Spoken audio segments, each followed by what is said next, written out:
Hi, welcome back to eCommerce on Tap. I'm Aaron Allpeter. If you're just joining us, eCommerce on Tap is where my co-host and I, Nathan, do a deep dive into some really interesting D2C companies. We tell their founding story, reverse engineer their supply chain, and talk about their X potential. And we have an interesting opportunity this week where we've had some fans and people reach out and say, we'd really love to hear some interviews of people who have built it. And so today I'm sitting down with someone who's been shaping the supplement industry since before most of us even knew what pre-workouts were. James Klein has spent 25 years building, formulating, and advising supplement brands. James has launched and managed multiple brands, including his own Adonis Vitality, and he's guided countless founders through the maze of formulation and manufacturing. And this episode is really designed to dig into someone who's seen it all. We want to know what he thinks about when he's starting a supplement brand, what he thinks the industry is going, and how do you stand out in a market that feels so crowded and yet there are so many new entrants coming at the same time. James, thank you so much for being on the podcast today. How are you doing today? I'm doing wonderful, thank you. I really appreciate you having me on. I am thrilled. So I just want to dive right in because your background is just so fascinating. 25 years of building in the supplement space. What did the world look like when you started in 2001, and what's changed in a meaningful way since then? Oh, when I first got into the space, and I was in the sports nutrition side of the industry, there were a couple of very big players like EAS and Metrics who dominated the the landscape very much. Weider was another big brand, but the smaller brands were just starting. And in those days, it was a lot of ex bodybuilders who were leveraging their names and their popularity to come out with supplements. But in many ways, it was the wild, wild west. Pro hormones were still being sold, ephedra was still being sold, and there was really almost no FDA policing of the industry whatsoever. So things have changed tremendously. In the beginning, you had to spend a lot of money to really launch a real supplement brand. There were people building supplements in their garages, but the legit companies, it was quite an expensive process to find the right manufacturers and get your formulations done and bring product to market. So it's probably pre-e-commerce in many ways, and so you're building this through brick and mortar and a lot of capex that way. And absolutely, supplements in those days were sold at GNC, Vitamin Shop, Vitamin World in terms of brick and mortar. They were sold in gyms and independent supplement stores. They were more of a dream than anything else. They had just started building a community, but weren't really doing much in e-commerce at all. Got it. So it sounds like it's not only the supplements is about regulation, but it's really the birth of e-commerce and how that tied in there. What do you think had a bigger impact on the industry? Was it the regulation piece, or maybe it wasn't really the regulation, it was more scrutiny that came in the industry from consumers? Or was it the impact of e-commerce and just that it became very easy to find customers relatively? It became much easier. Um, like GNC was the perfect example. They had, I believe, a couple of thousand stores in the US at the height of things. So any mall you were in, there was a small little GNC store. So you'd be out shopping with your wife or girlfriend or a buddy, and you'd walk by, oh, I need some protein or I need a pre workout or whatever it is. So that was really the easiest way to buy supplements. Once the few e-commerce sites who went on to dominate the space pre-Amazon really got established, it very much hurt the GNCs and vitamin shops of the world. What was the sequencing? Was it obviously GNC was there first? Was it Amazon first and then kind of we'll call it offline Amazon? Was that kind of the progression that things happened up with? No, Amazon didn't really become a significant player in supplements till about 2014. Wow. So Okay. they were late to the game, but when they decided to do it, they came in at 1,000 miles an hour and totally changed the landscape for everybody. Yeah. What about kind of just Shopify or traditional D2C? Were supplements more of an early adopter with that type of technology, or were they kind of laggards as well as Amazon? For the longest time, you were not allowed to sell any supplements on Shopify at all. It was Really? against their terms of service.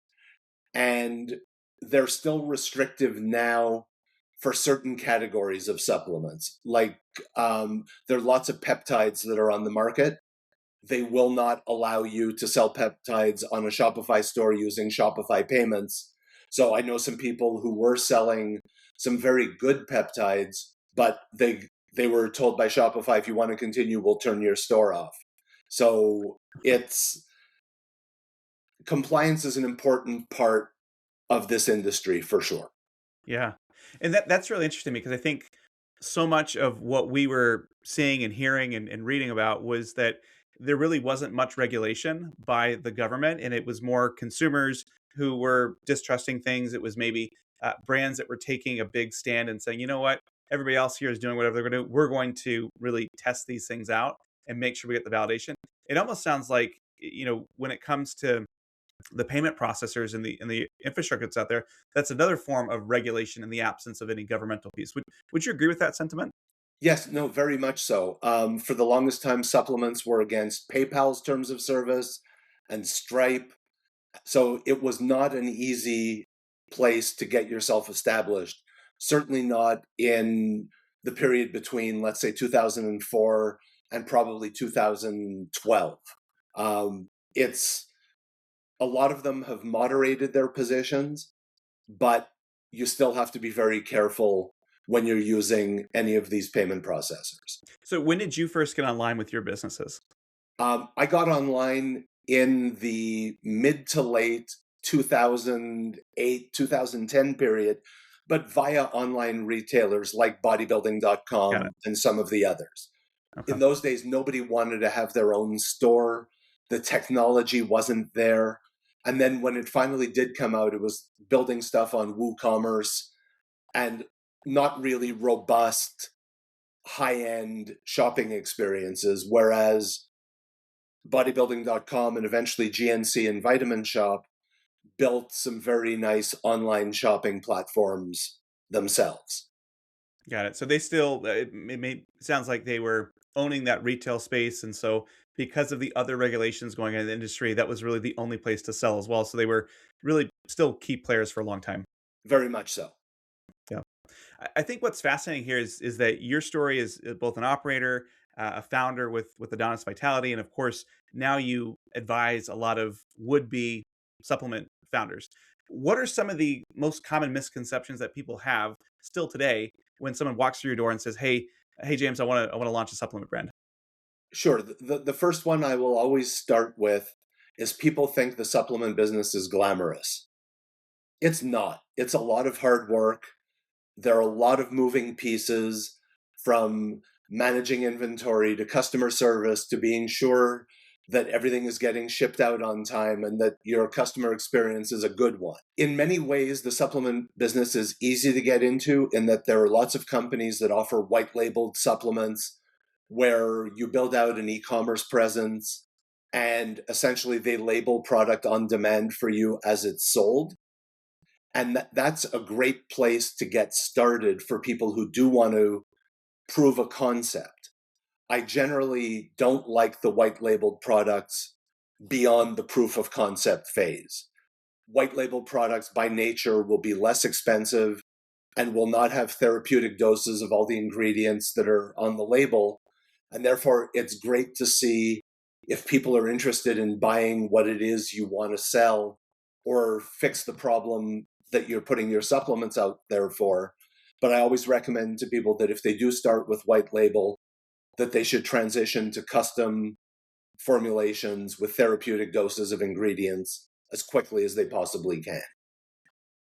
That's interesting. Can you say more about why someone would start with a white label if they intend to go to something that's more therapeutic down the road? What I do like about the white label products is that literally in probably 2 weeks or less, you can build a sales page or set up a Shopify store and have something ready to go. You need a designer to do a label, you need to buy your URL and build out a sales page. And in theory, you could be sending traffic to it very, very quickly. So the advantage of using those products is that you're minimizing your upfront investment. That being said, you're not selling a product that will likely give the consumer the outcome that your sales page is promising them. Mm. So there's always very much a fine line between whether or not to use a white label product to start. I personally don't. I've been doing this long enough that I know that if I design a formula, I'll be able to sell it. So I don't mind the upfront investment to go build 5 or 10,000 units of whatever product I happen to be launching, knowing that I will be able to sell them. But for somebody who doesn't know the industry at all, or this is their first business, white label can be an easy way to get into the space. What's that window for a founder between, hey, I launched this in white label to I actually have to have a new and improved product for me to even keep my customers? Ideally, in the first 3 to 6 months. Really that quickly? So, Okay. yeah, it can happen very quickly. Generally, I can bring a custom formulation to market in 8 to 12 weeks. So, initially, it's just building a sales page, sending some traffic to it. And one of the things that I've seen many people do successfully is they'll build a sales page without any inventory whatsoever, and they'll run Facebook or Google or whatever kind of traffic to it to see if it converts. And then they end up refunding all the customers. Sorry, we're out of stock. Yep. But that's another great technique for testing a product before you actually have to go out and spend 30, 50, $100,000 to buy inventory. Yeah. I want to kind of flip a little bit and let's speak to me as a consumer. One of the things that was really interesting as we were digging into the supplement season was just how much science is out there. We did a deep dive on seed last episode, so we're talking about CFUs and this 50 billion better than 10 billion. I don't know, like it sounds better, but then you figure out like okay, these CFUs is just the efficacy, and then it really matters what actually gets to your gut versus what comes in. And so what is the type of science that actually matters for consumer that a founder should be keying in on? In my case, I will generally use trademarked ingredients that have a series of placebo controlled double blind studies.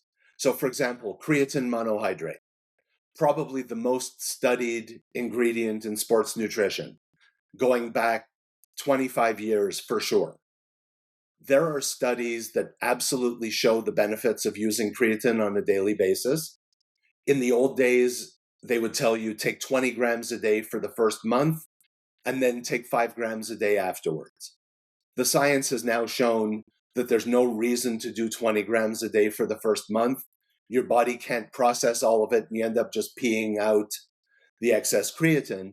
That being said, 5 grams of creatine monohydrate is beneficial for an enormous part of the audience, and not just bodybuilders and weightlifters. There's tons of new science around creatine for brain health and helping women in menopause and perimenopause.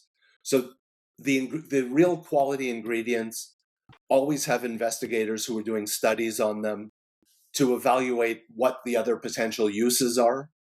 And those are the types of ingredients that I tend to rely on the most. Okay. If there are companies out there that are just doing the research on the ingredients, they're patenting it, and when you use it, you're paying a licensing fee effectively to use that ingredient.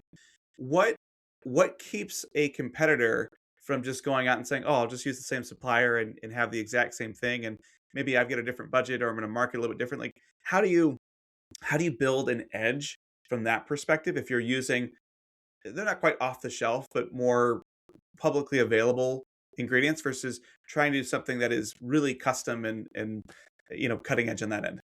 Sure. So the real high end patented and trademarked ingredients are generally manufactured by the patent and trademark holder. So, again, sticking with the creatine example, I can buy cheap creatine monohydrate from China probably as low as about $5 a kilo US right now. Creapure, which is the standard in creatine monohydrate, is manufactured in Germany. It's very hot right now. They're having problems keeping up with demand. And that's about $23 a kilo US. So it's not like I can go to Creapure and say, hey, I'd like to buy some of your ingredient, but not use your trademark. They control their supply chain from start to end. You have to sign trademark and licensing agreements. They have to approve your labels. They have to approve your marketing. Otherwise, you can't put it on your label. And they police very heavily companies who claim they're using their ingredients but actually aren't. And Hmm. they will get your Amazon listing taken down. They will get your Shopify store shut down. And they police, the good companies police very aggressively. So that's part of what we're paying a premium for when we buy the ingredient. Yeah. Do these ingredient suppliers, do they, let's suppose you're using 20% of something, right, in your formulation. Um, is there any sort of conversation to say, hey, I only want to be the only one using a 20% concentration? To be able to get exclusive use to a specific concentration or something of an ingredient, you have to negotiate, you have to make minimum purchase commitments. So almost nobody does that. It's much more how you present the ingredient and how you tell the story about the product and why you're using the specific ingredients that you do. Okay. That makes sense. What are some of the marketing claims out there that just kind of grind your gears a little bit, that you see brands doing or you see consumers falling for, and you're like, that doesn't mean anything? Sure. So you spoke about probiotics earlier. So CFU count is important up to a point, but what people don't realize is a lot of the probiotic spores are killed by stomach acid. So Right. they don't even make it into your gut. The other thing that people don't realize about probiotics is just because something is 20 billion CFUs today, there's probably a 2-year shelf life stamped on the bottom of the jar. If it's 20 billion today, there's no way it's 20 billion 2 years from now. Right. So what happens in probiotics, and I know this because I have a pet brand where I sell probiotics for dogs. So we actually put a much higher level of probiotics than we claim so that we know at the end of 2 years, we still have the number we're claiming. Probiotics are sensitive to temperature. They're very difficult to work with in manufacturing. The costs to clean a production line after probiotics have gone through it are exorbitant because they're bacteria. So that machine has to be sterilized from top to bottom so that the next product that's running on that same machine doesn't have any contamination. The other thing that grinds my gears is when people will see a study. So if I use vitamin C as an example, vitamin C, all the studies say at least 1 gram or 1,000 milligrams a day. But there are a lot of companies who will put 200 or 500 milligrams, but they'll make the claims that the studies that used 1,000 milligrams are based on. And you're not allowed to do that. Mm. So a lot of people, especially when they're writing sales copy, they get a little aggressive and they'll say, well, vitamin C has been shown to, and then say whatever it is. But unless you're using the dosage that was studied, you can't say that. And the other thing is, if vitamin C happens to be one of 10 ingredients in your product, and even if you're using the therapeutic dose, you can't say product X has been shown to, and then make the vitamin C claim. You can say vitamin C has been shown to, but unless you do your own trial on your finished product with the combination of ingredients, you can never make direct claims about your product. That makes a lot of sense. And I can imagine that that's a place where people can unknowingly run into issues, right? And come afoul. And I guess, what are some of the repercussions of someone who, is overly aggressive in that manner? The first place where you'll probably have problems would be on Amazon because they're scanning listings and trying to take down counterfeit products all the time because there was a very big problem with counterfeit products. Or in the men's health market, anything where you're talking about testosterone or sexual wellness, they were seeing a lot of products that had tiny bits of Viagra or Cialis analogs in them, which would give the effects that the product was claiming, but not because of any of the supplement ingredients. So Amazon has now created a testing program, and in certain categories, you have to go through Amazon with one of the approved labs that they work with, and you go through a whole process. I just did it for my men's product. Cost me $3,500, took 5 weeks to get it tested, and they report the results directly to Amazon before they come to you as a brand owner.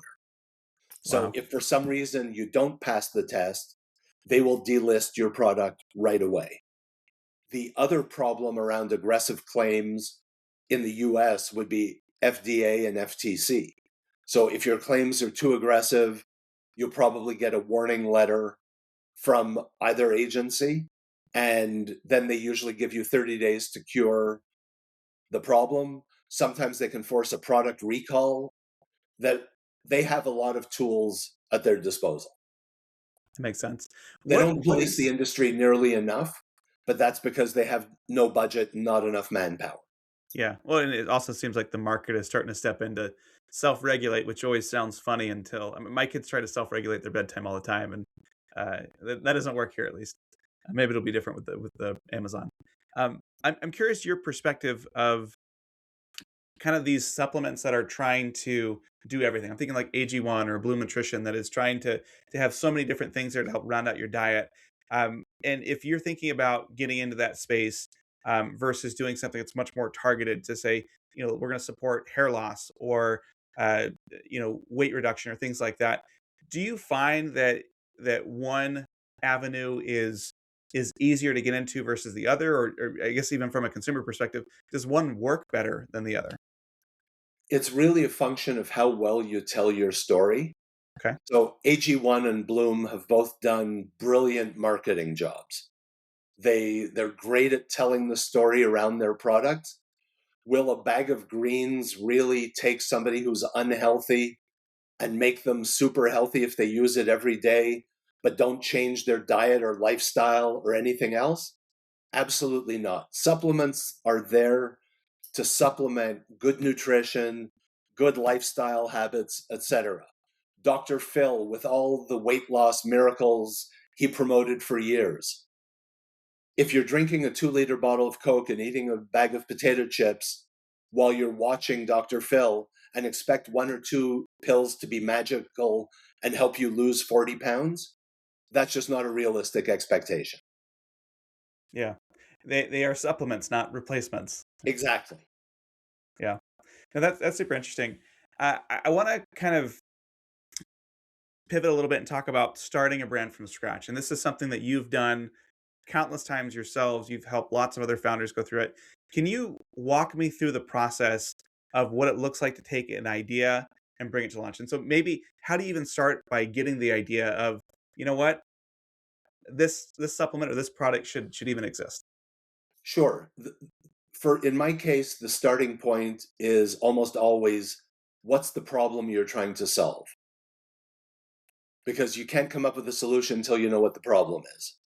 So if you want to help somebody lose weight, or you want to help somebody prevent bone loss, or support healthy gut, you have to define who your target avatar is. Because until you come up with the actual demographic of who you want to sell to, you can't do package design, logos, branding, etc. Because something that will work in one market won't work for another. So in the case of my men's product, it's a men's product. So it's black packaging, black label. That's not a product that I could ever sell to women in its current form, because generally women will not buy something in an all black bottle with a black label. Same thing with the color pink. Generally, the color pink is, and it's overused when people are selling to women, but a lot of the supplement brands, if it's a women specific product, will use a lot of pink in their packaging. So once you've determined what the problem is that you're trying to fix, then there are the usual branding things. What do we call the company? What do we name our product? How do we talk to the consumer? What's our messaging? Is it going to be supportive? Is it going to be aggressive? Are we trying to be all things to all people? Or are we going after a very specific niche? So usually parallel to coming up with a brand name, which in my experience can either happen in 5 minutes or 5 weeks, but pretty much never in between. Simultaneous to that would be starting to work on a formulation.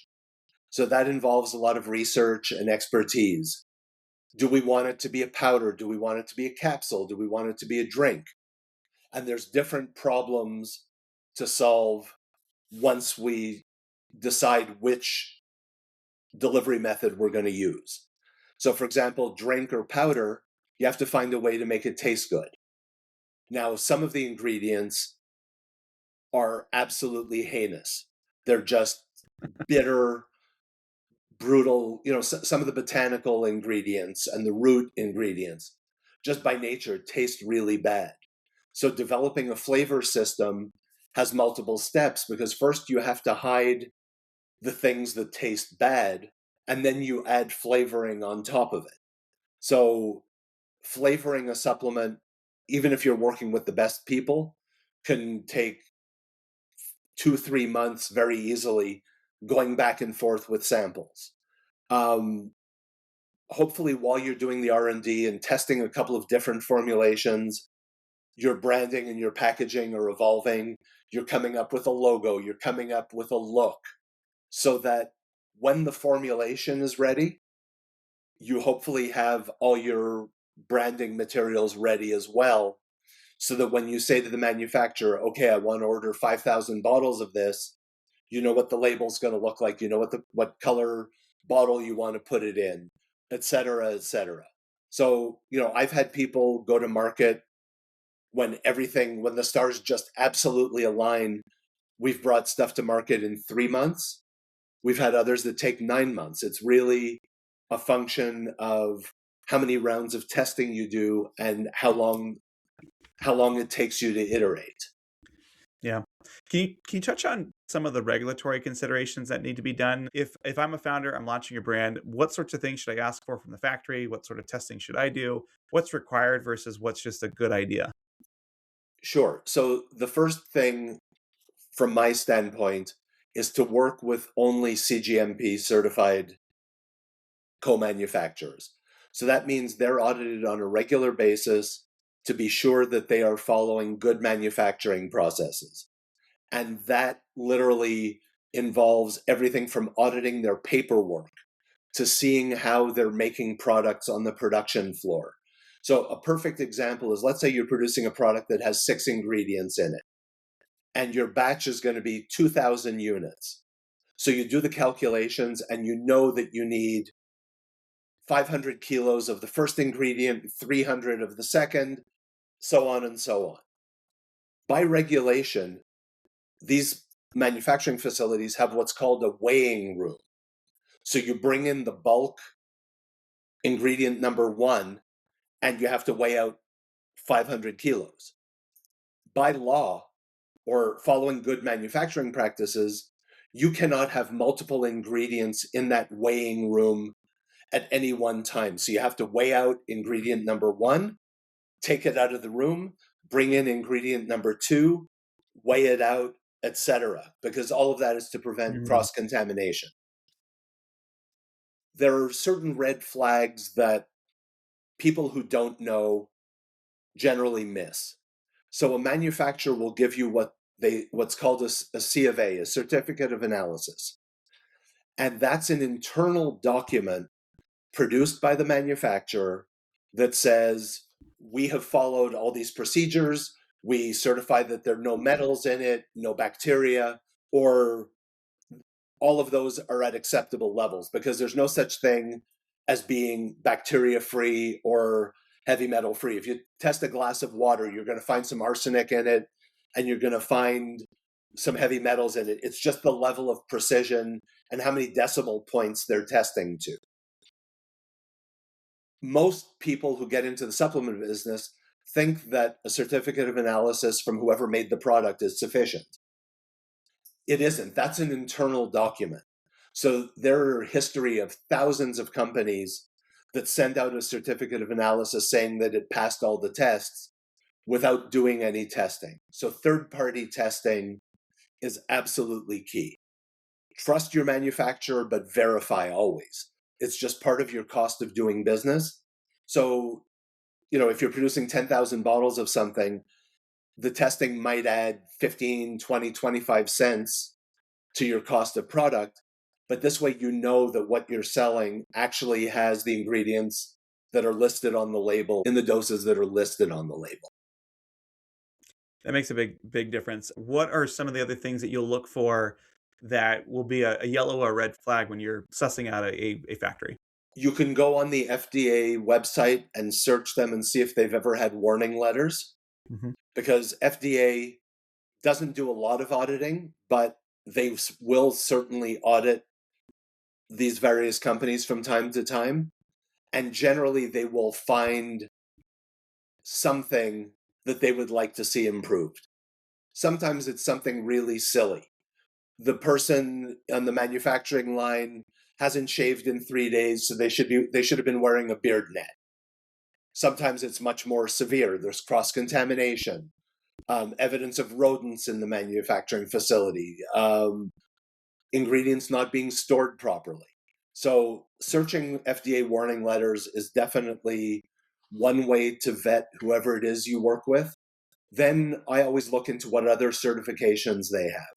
So my manufacturing partner of choice is GMP certified, they're kosher, they're halal, they're organic, they're Health Canada, they're NSF, and several other certifications as well. So that costs them hundreds of thousands of dollars a year to go through all these various audits. The ones who don't have recent audit reports, that's a massive red flag for me. The good manufacturers post their updated certificates on their websites as they get them. So you can see that they're literally being audited multiple times by the various organizations throughout the year.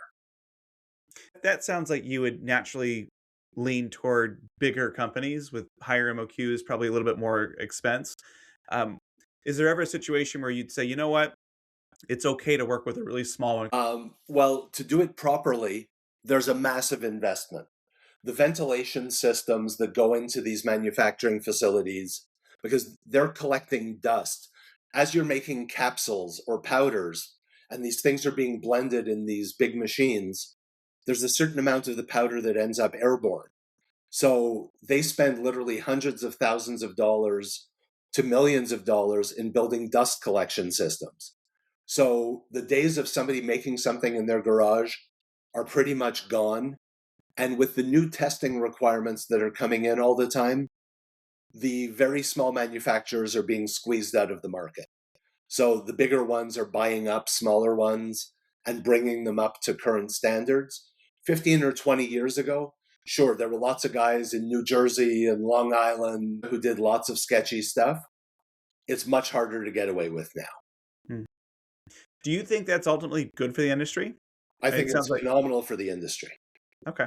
So it sounds like we'll go to an ecosystem where there are lots of different manufacturers and might be easy to swap to probably a handful, I guess, in 5 to 10 years. There will still be a lot. Like, people don't realize how many manufacturers are out there.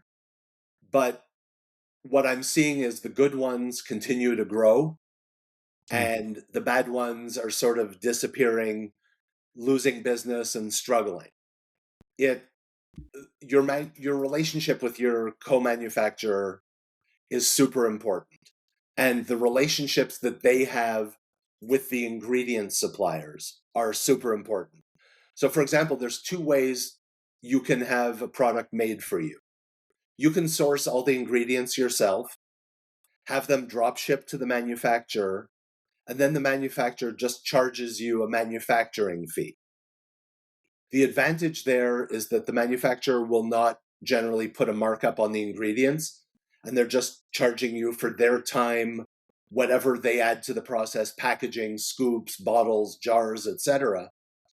The disadvantage is when those ingredients arrive at the manufacturer, they have to be tested. So if you're using caffeine, and caffeine has to be 98% to pass, if it comes in and it's 97%, the manufacturer reaches out to you and says, we can't use these 1,000 kilos of caffeine you sent us. Now you have to go back to the ingredient supplier and fight with them. Hmm. I'm not in the ingredient sourcing business. I don't want to be. I'm happy to pay my manufacturer to leverage their relationships and buying power so that if something comes in and it doesn't meet spec, their QC team is handling it directly with the ingredient supplier and getting issues resolved much faster.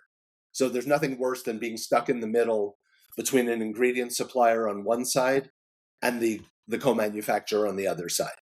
Right. Yeah, it makes sense. I want to shift over and talk a little bit about channels, because one of the things that's interesting in the companies that we profile was, AG1 famously still only their D2C site. They don't do Amazon. They don't do other stuff like that. How should a founder think about D2C versus Amazon versus retail in 2025? So the first thing I would say is stay out of brick and mortar at pretty much all costs, unless you have a brand, like using an example of Midday Squares. That's a phenomenal brand that's done incredible things with viral marketing. But because it's a product that is refrigerated and has a 5-day shelf life when you take it out of refrigeration, that's totally suited for brick and mortar. The general supplement business, in my opinion, you need to be on 3 platforms. You need a great Shopify store. You need to be Amazon on day one. And TikTok Shop is a great way to drive business as well. I don't care about the business I do on TikTok Shop because that's very much an impulse buy. Oh, I'm watching a cat video. Oh, look at this supplement. Looks cool. Okay, I'll buy it. And then you're watching a Trump video or whatever it happens to be.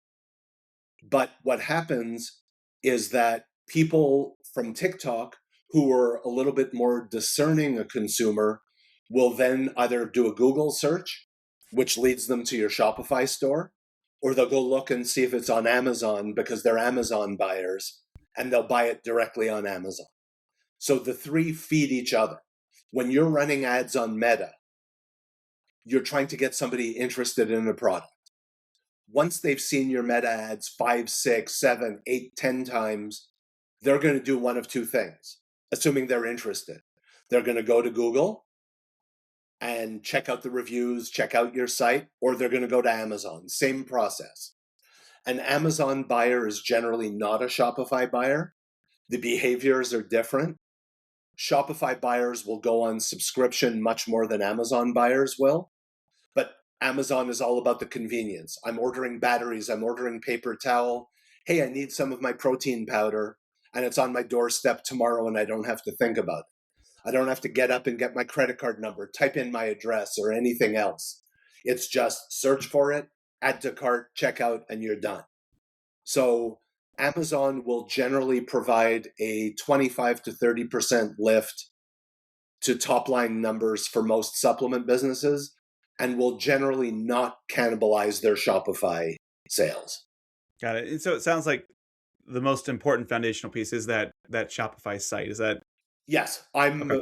I'm a massive Team Shopify guy, always and forever. They're exceptionally good at what they do. Um, that being said, there's lots of good Shopify sites and there's lots of terrible Shopify sites. So I only do custom themes. I don't use anything out of off the shelf. I'm very particular and don't mind spending money up front to build a great online presence, because the first time somebody lands on your page, you want them to say, wow, this is a really legit company. Yeah. So, it's harder to do with an off the shelf theme. One of the things I feel we have to talk about is you born and raised in Montreal.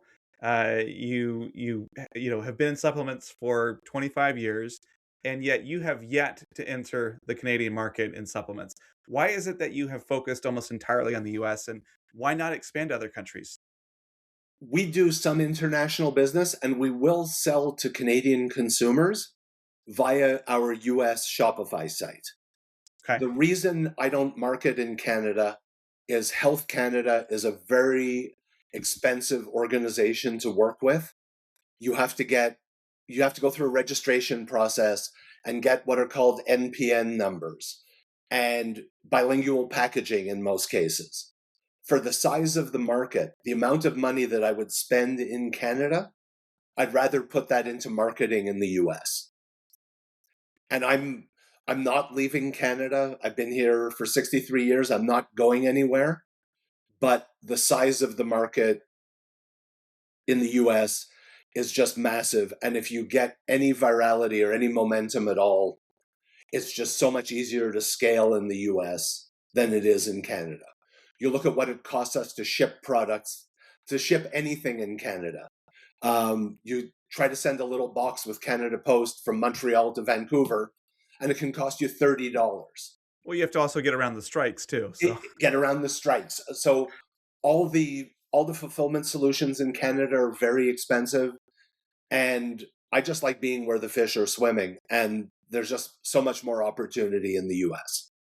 what would have to be true for you to be like, you know what, Canada's worth it? Is it Health Canada becoming a little bit less expensive or easy to work with? Is it, the economics of it? Is it something where, you've got a wait list of 50,000 people who are saying, hey, we want this product now? Like, what would have to be true for you to It, be like, yeah, it's worth it? it would be the last one. Us getting Yeah. just tons of demand from Canadians saying, hey, we don't want to order in US funds. And Shopify does the conversion, but it's not a great customer experience because it takes 7 to 14 days for them to get their product from the time it's shipped from the US to Canada, sometimes longer. Australia is a great market, but it can take 6 to 8 weeks to get product through there because Australian customs are notorious for being very bad. And capsules in Australia are considered medication, not supplements. Interesting. So, like, there are intricacies in every single market. For me, the big focus is just the US. Yeah. I mean, it seems like a common theme is that the lack of regulation in the US has been a two-edged sword. On the one hand, it's relatively easy to start a company. You get all this innovation, all this money, exits, things that are happening there. But on the other hand, it's one of these things where, are these things completely safe? Do people trust them? Are they coming in and out? Whereas you look at some of the other countries, Canada, EU, et cetera, where they've taken a different stance. They said, you know what? We don't want to, we'd rather err on the side of safety and trade, I guess what do you call innovation Right. over safety. What is the right way here? I mean, if you were advising government leaders, it sounds like the US could use a little bit more regulation, but maybe the other countries could use a little bit less. I'll disagree with you a little bit there. The US has lots of regulation, they don't have a lot of enforcement. So the Mm, biggest thing is they're not auditing enough of these manufacturing facilities. They're not auditing as many of the supplement companies as they should be. That's the biggest problem. So somebody shared an article with me about a week ago about a manufacturer in Georgia who has been notorious for doing all kinds of sketchy stuff, selling banned ingredients, all kinds of things. He was just found guilty in federal court for something that dates back to, if I remember correctly, 2012. And I'll share the article with you online. So if you want to put it in the show notes, sure. you can. But if it takes 13 years to punish somebody for doing something sketchy, that's the problem. There are lots of regulations. Supplements are governed by the Dietary Supplement Health Education Act. And you have to, for something to be considered a supplement, you have to show that it's naturally occurring in animal, in plant, whatever it is. If it's strictly chemically synthesized, it's not a supplement. But enforcement is the big problem, not regulation. That's an important distinction. Thank you for that. Yes. When you think about building a brand, a lot of people say, okay, should this be more of a lifestyle business? Should it be something that I build to sell? How do you feel about M&A opportunities in the supplement space? Most of them are definitely much more, they're passionate about what they do and they want to build something. That said, if somebody is interested and is ready to pay the right price, pretty much all of them would gladly sell. Some of the brands that I've seen over the last several years who've had some major acquisition. Again, I mentioned Nutrabolt with their C4 products and Ghost Lifestyle, both of whom were acquired by Keurig Dr. Pepper. And interestingly, like Ghost Lifestyle is a phenomenal story. These were guys with supplement experience who came out and launched a line of really cool t-shirts and Yep. built the brand before they ever launched their first supplement. And then they went out to all the really great food companies and started licensing flavors from them, Welch's grape and Cocoa Pebbles and you name it. So brilliant strategy. And I believe Keurig Dr. Pepper acquired 60% of them for almost $1 billion in the last 18 months. So that's a phenomenal story. Young guys who worked really hard for 10 years and built a phenomenal brand. Yeah, that was one of our favorite episodes to profile as well. Um, as you look at the ecosystem and where things are and where R&D dollars are going to, what do you think is the next frontier in supplements? What sort of products or brands need to be created or are in the process of being created? I'm seeing a lot of products being created for the GLP-1 space, in theory, to support people who can't afford to purchase GLP-1s. The problem is none of the science shows that any of the supplement-based GLP-1 formulas, and I'm putting them in big quotes, that they really don't support it, but there's a lot of money going into that area right now. I think ingredients that can support healthy weight loss will ultimately always be one of the strongest areas. The FDA has been pretty tough around the use of stimulants and have banned a lot of the better stimulants from the market. And, let's be honest, the easiest way to lose weight is to take something that will raise your metabolism but also suppress your appetite. But all the good stimulants are gone pretty much. You just can't sell them anymore. Yeah, So not it legally. right. Exactly. So it's much more about thermogenic effect, raising somebody's core body temperature, and then trying to manipulate their metabolism a little bit so that they can burn more fat. But ultimately, weight loss, again, in conjunction with a healthy diet and exercise, weight loss supplements can be great, but there is no magical pill. I'm 25 years in and I've yet to see a magical pill. James, this has been fantastic. Thank you so much for coming on, and thank you for our listeners for tuning in. And we hope you've enjoyed this season where we focused on supplements. There's been some fantastic companies that we profiled, and James, this has just been the cherry on top. Just getting your experience of 25 years of building and changing and living this ecosystem. So thank you so much for being on. Well, Aaron, thank you so much for having me. This was a lot of fun.